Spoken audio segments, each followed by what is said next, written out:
اعوذ باللہ من الشیطان الرجیم، بسم اللہ الرحمن الرحیم۔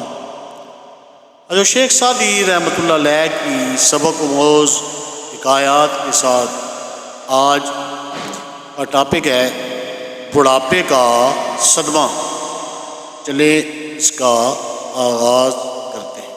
جب خسرو بادشاہ نے اپنے اہلکار شاہ پور کو بڑھاپے کی حالت میں معزول کر دیا تو اس نے یہ حکایت بادشاہ کو لکھ کر دی تھی: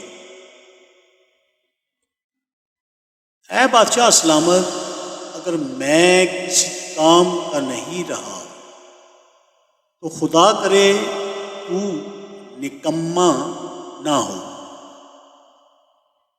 جب میں نے اپنی جوانی تیری حکومت کی نظر کر دی ہے تو اب بڑھاپے میں مجھے کیوں دھتکارتا ہے؟ فتنہ باز مسافر کو ملک سے نکال دینا ہی کافی سزا ہے، اس سے دشمنی کرنے کی ضرورت نہیں کہ اس کی بری عادت ہی اس کا کافی دشمن ہے، اور اگر وہ تیرے ملک کا رہنے والا ہے تو اس کو دوسرے ملک میں بھیج کر اپنے ملک کو بدنام نہ کر کہ وہ کہیں اس ملک کے تمام لوگ ہی ایسے ہوں گے، کیونکہ وہاں کے لوگ بد دعا کریں گے، یہ مصیبت ہمارے سر ڈال دی۔ ذمہ داری کا بوجھ ڈالنے کے لیے مفلس کے بجائے خوشحال شخص ڈھونڈ، کیونکہ مفلس تو پہلے اپنا پیٹ بھرے گا اور جب پکڑا جائے گا تو سوا رونے کے کچھ نہ کرے گا۔ اگر بڑا افسر بھی بددیانتی پر اتر آئے، اس پہ کسی چھوٹے کو نگرانی سونپ دے،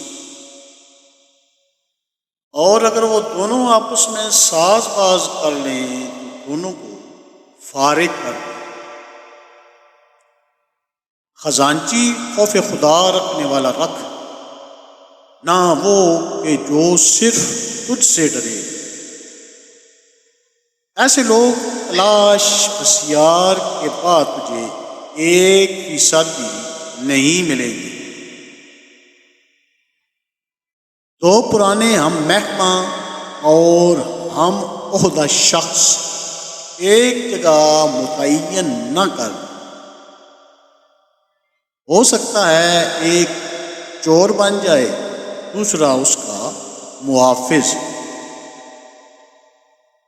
اور جب چور آپس میں ایک دوسرے سے ڈریں گے تو قافلے کو کوئی خطرہ نہیں۔ جس کو تو نے نوکری سے نکال دیا ہے، کچھ عرصہ بعد اس کی غلطی معاف کر دے، کیونکہ امیدوار کی حاجت پوری کر دینا ہزاروں قیدیوں کی رہائی سے بہتر ہے۔ پڑھے لکھوں کو کام سونپ تاکہ تیرا مقصد حاصل ہو۔ انصاف پسند بادشاہ اپنے کارندوں پہ ایسے ہی غصہ کرتا ہے جیسے باپ بیٹے پر، کبھی اس کو مار بھی لیتا ہے تاکہ اصلاح ہو، اور کبھی اس کے آنسو بھی خود ہی صاف کرتا ہے۔ اگر تو صرف نرمی ہی کرے گا تو دشمن دلیر ہو جائے گا، اور اگر سختی کرے گا تو ہر کوئی تجھ پہ شیر ہو جائے گا کہ بے گناہوں کو بھی سزا کا خطرہ پیدا ہو جائے گا۔ سختی و نرمی دونوں ضروری ہیں، جیسے جراح آپریشن بھی کرتا ہے، مرہم بھی رکھتا ہے۔ سخی اور بہادر بن، جب اللہ تجھ پر مہربان ہے تو تو اس کے بندوں پر مہربان ہو۔ اگر تجھے پہلے بادشاہ یاد آئیں تو اپنے آپ کو ان پر قیاس کر لے کہ وہ نہیں رہے، تو بھی نہیں رہے گا۔ دنیا فانی ہے، صرف نیک نامی ہی باقی رہتی ہے۔ اس شخص کا نام ہمیشہ زندہ رہتا ہے جو لوگوں کے لیے رفاہی ادارے، پل، سڑکیں، سرائیں وغیرہ بنا کر مرے۔ جو کوئی اپنی اچھی یادگار نہ چھوڑ گیا، اس کے وجود کا درخت پاراور نہ ہوا، ایسے کے لیے کوئی دعا بھی نہیں کرتا۔ لہذا نیک نامی چاہتا ہے تو اپنے بڑوں کی اچھی عادات اپنا، یہی حکومت اور خوشیاں ان کے پاس بھی۔ آخر چلے گئے اور سب کچھ چھوڑ گئے۔ کوئی دنیا سے نیک نامی لے گیا اور کوئی رسم بد چھوڑ گیا۔ کسی کی چغلی خوش ہو کر نہ سن، اور اگر سن لے تو اس کی تحقیق کر۔ قصوروار کی معافی قبول کر لے، کیونکہ اس کو پہلی خطا پر ہی سزا دینا اور ایسی سزا کہ قتل ہی کر دینا انصاف نہیں۔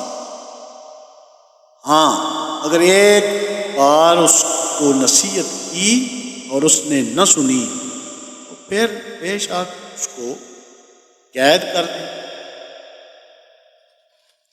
اور اگر قید کرنے سے بھی باز نہ آئے تو اس کو قتل بھی کیا جا سکتا ہے۔ بہرحال سزا دینے میں کافی سوچ و بچار سے کام لے، کیونکہ بدخشاں، افغانستان اور روس کی سرحد پر ایک شہر ہے جہاں کے لال بہت مشہور ہیں۔ لال توڑ دینا تو آسان ہے، اگر ٹوٹ گیا تو دوبارہ پہلے کی طرح نہیں بن سکتا۔ اس حکایت سے سبق یہ حاصل ہوتا ہے، اس حکایت کے بیان کرنے سے دیگر بے شمار پند و نصائح کے علاوہ یہ مقصد بھی ہے کہ جو شخص تیری خدمت کرتے کرتے بوڑھا ہو گیا ہو، اس کو صرف اس وجہ سے کہ بوڑھا ہو گیا ہے معزول کر دینا اور پھر اس کی کوئی خبرگیری نہ کرنا مروت کے خلاف۔ اگر اس کو معزول کرنا ضروری ہو گیا ہے تو اس کی پینشن مقرر کر دے، تاکہ بڑھاپے کی حالت میں بے روزگاری کا شکار ہو در در کی بھیک نہ مانگتا پھرے۔ اب تو حالت یہ ہے کہ جس کو چند مہینوں کے لیے کوئی چھوٹی سی بھی وزارت مل جائے تو وہ اس تھوڑے سے وقت میں دوسروں کے لیے کچھ کرے یا نہ کرے، بہرحال اپنے لیے اتنا کچھ کر جاتا ہے کہ نسلوں سے بھی ختم نہیں ہوتا۔ اس لیے تو کروڑوں کا خرچہ کر کے الیکشن جیتتے ہیں، اور جب کامیاب ہو کر حکومت میں شامل ہو جاتے ہیں تو پہلی حکومت کو چور ڈاکو ہی کہتے رہتے ہیں، اور خود چوری ڈاکہ کا مقدس پیشہ اپنائے بھی رکھتے ہیں۔ پہلوں نے اپنے سے پہلے والوں کو چور کہا اور بعد والوں نے ان کو چور ڈاکو کہا۔ چور مچائے شور، دونوں ہی بچے ہو تم، دونوں کو ہی چوروں ڈاکوؤں والی سزا ملنی چاہیے۔ اس لیے تو اسلام کے نفاذ کے لیے دونوں ہی رکاوٹیں کھڑی کرتے ہو کہ اسلام آ گیا تو ہم سب ٹنڈے ہو جائیں گے اور ہمیں چوروں ڈاکوؤں کی سزا ملے گی۔ شیخ سعدی نے پتہ نہیں کسی اچھے وقت کی بات کی ہے کہ وزیر بوڑھا ہو کر بھی بے چارہ اپنے لیے کچھ نہ کر سکا۔ کاش وہ ہمارے وزراء سے گر سیکھ لیتا تاکہ بڑھاپے میں اس ذلت سے تو بچ جاتا۔ شرم تم کو مگر نہیں آتی۔ اگر یہ حکایت پسند آئے تو اس کو لائک، شیئر اور سبسکرائب ضرور کریں اور کمنٹس میں اپنی آراء سے ہمیں ضرور آگاہ۔ السلام علیکم۔